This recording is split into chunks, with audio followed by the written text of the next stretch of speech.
So it's been a minute since I've been on YouTube, and by a minute, I mean like several months that I have not done any updates.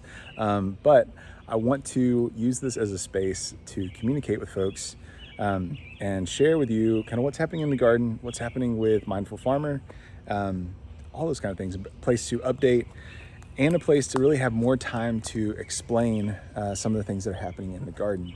When I'm on Instagram, I feel like I have 90 seconds to get to the point as quick as can be, and I miss out on a lot of opportunities to teach. And so I'm hoping this will kind of be a place that's a little more casual, doesn't feel rushed, and I'm just going to basically walk through the garden maybe every other week and kind of update you on what's happening. And that way you can kind of see the techniques that I'm talking about throughout the season. So when I'm starting the tomato seeds, when I'm pruning, when I'm trellising, all those sort of things. And so if you don't know, my name's Sean Pacera. I started Mindful Farmer. I started off my career as an ecologist and then ran a commercial organic vegetable farm for several years. And now I've launched Mindful Farmer. And Mindful Farmer creates ergonomic, lifelong tools for small scale gardeners and farmers. We're doing soil amendments. We build high tunnels. We build chicken coops, a little bit of everything. And the goal is to help backyard gardeners grow like pros. And so that's the mission of our company, is to help backyard gardeners become the next generation of organic farmers.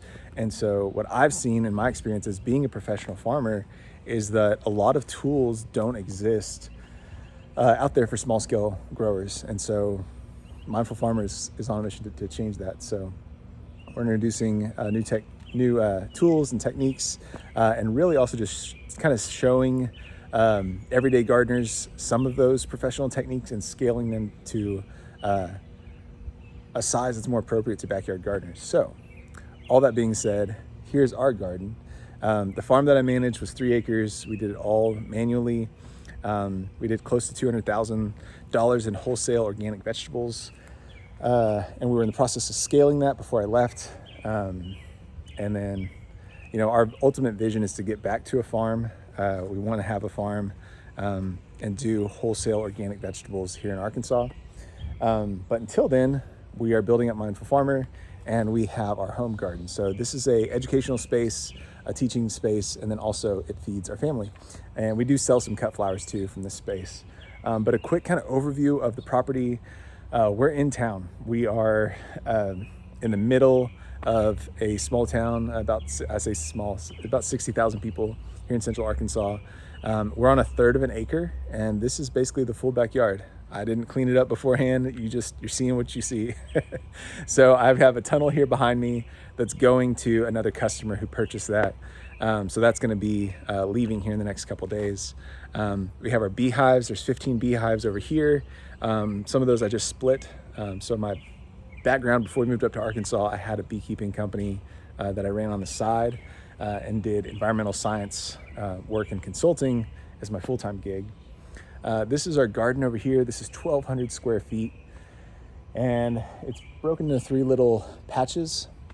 And in previous years, we had like a high tunnel in one patch, the chickens in another patch, and then the outdoor garden in another patch. And this year it's just kind of all one big garden.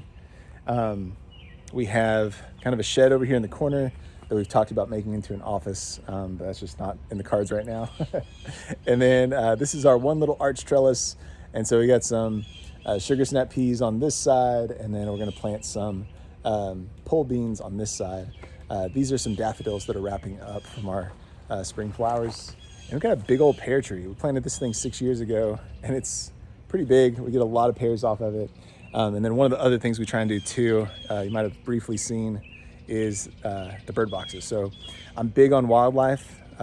Ecology is my background, so being able to support wildlife is really important to me. So you can see kind of behind me the garden, and I'm going to flip you around and show you kind of bed by bed what we're doing and show you some of those techniques. So this is one bed. I just planted a cover crop here. This is Facilia.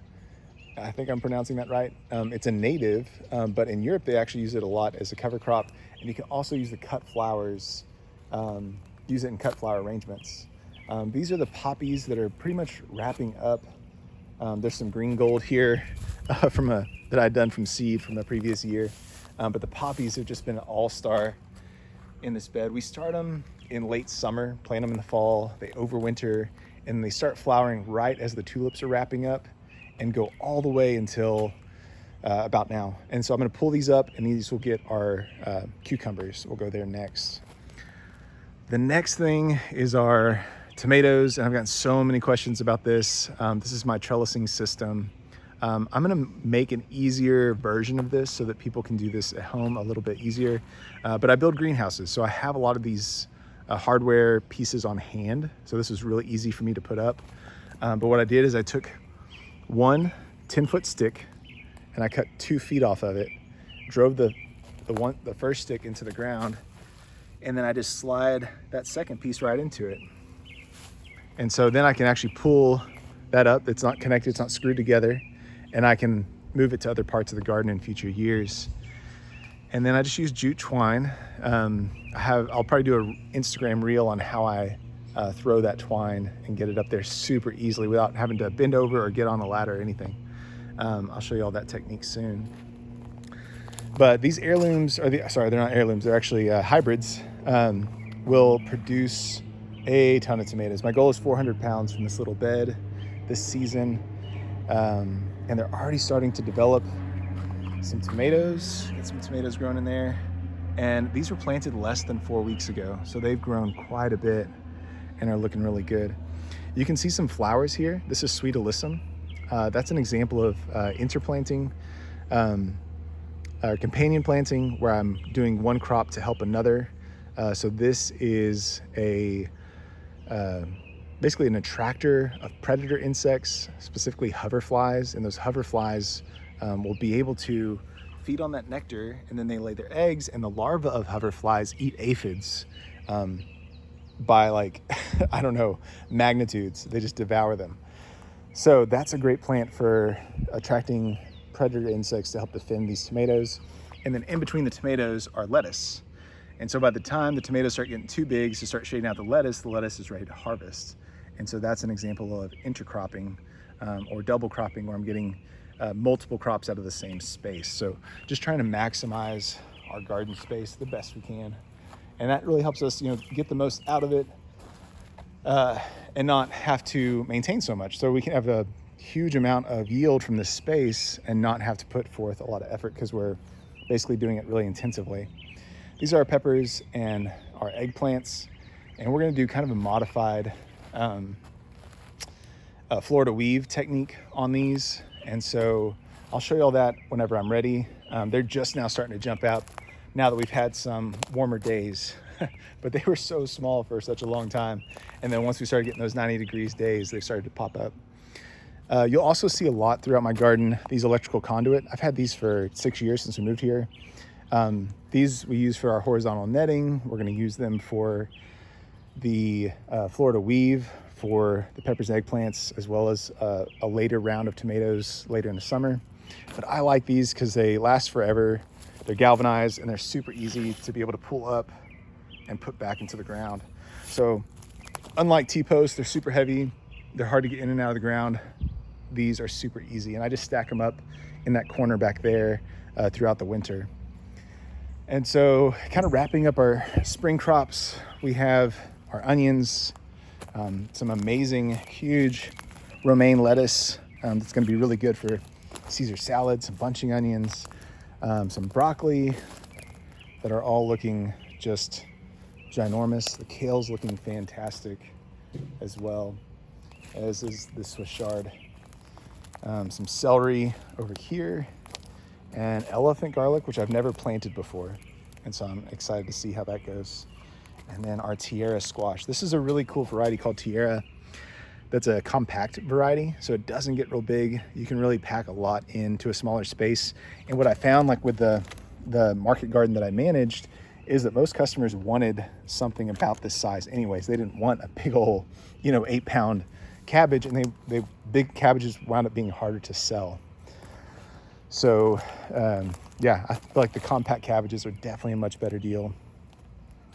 You'll see too, like we have our irrigation here. This runs all the way along the top of all the beds. And I really like these valves. They basically plug right in and connect to drip tape. I recycle this drip tape, so I've been using it for like literally years, and I can turn off each line, which is really nice. So there's a lot of flexibility in that. We have our more Swiss chard that we know what to do with. Some radishes that are getting just giant and need to be pulled very quickly. And so we'll probably do some fermenting there. And then these are potatoes, and I'm gonna tell you all more about these. These are actually planted from seed. And what I mean by that is actually seeds, not seed potatoes. So I'll probably do another video on that a different day. The carrots are still looking great. I've not weeded the carrots at all. I did my flame weeding technique where I seeded, I waited 5 days, I hit it with a flame weeder, and then about 2 days later, the carrots emerged. So that helped flush out all those weeds ahead of time. These are our Chinese forget-me-nots, a beautiful cut flower. So those will go to our local florist. This kind of starts the flowers. And then I've already cropped out most of my Segolane lettuce. That's a fantastic lettuce, and that's what's planted over by the lettuce or by the tomatoes. And then, yeah, here are our beets. These guys are looking really good. These are a cylindrical beet, so they're perfect for canning. Although we don't really can a lot of our vegetables, we ferment most of them. And so these will be great for we can run them through a slicer. It'll basically be like a 1 pound, really long beet, and we can just put it right through a slicer and make perfect little disc for fermenting. So that's most of our veggies in this half over here. You can see the composter over there. I'll probably do a whole different video talking about the composter and the system that we're developing right now. But in the meantime, here's kind of our little flower patch. So you can see the electrical conduit and the horizontal netting. And we definitely scaled back a lot on the flowers this year. We had partnered with another farm, Whispering Willow Farm, to do some overwintered flowers last year and some sunflowers. And then this season just had to make the hard choice to scale that back a bit. So Melanie's gonna be doing some of these cut flowers, but I've just gotten inundated with the tools and the tunnels, and there's more things in that whole realm for me to handle than I already can. So the flowers had to be the thing we scaled back a bit on. So we have euphorbia and dill, as well as some zinnias. This is all zinnias, and then different kinds of basil. So like a purple basil and a green basil. And this horticultural netting is something I haven't used before. I've used horticultural netting, but it's always been plastic, and this is made out of jute. And so the goal is that this will actually hold up the plants, keep them from falling over side to side. And then at the end of the season, I can just pull these electrical conduit, cut the plants at the base, and roll the whole thing up, throw it in the composter. So the idea is that it'll make compost or cleaning up at the end of the season a lot easier. But we shall see how it holds up through the season.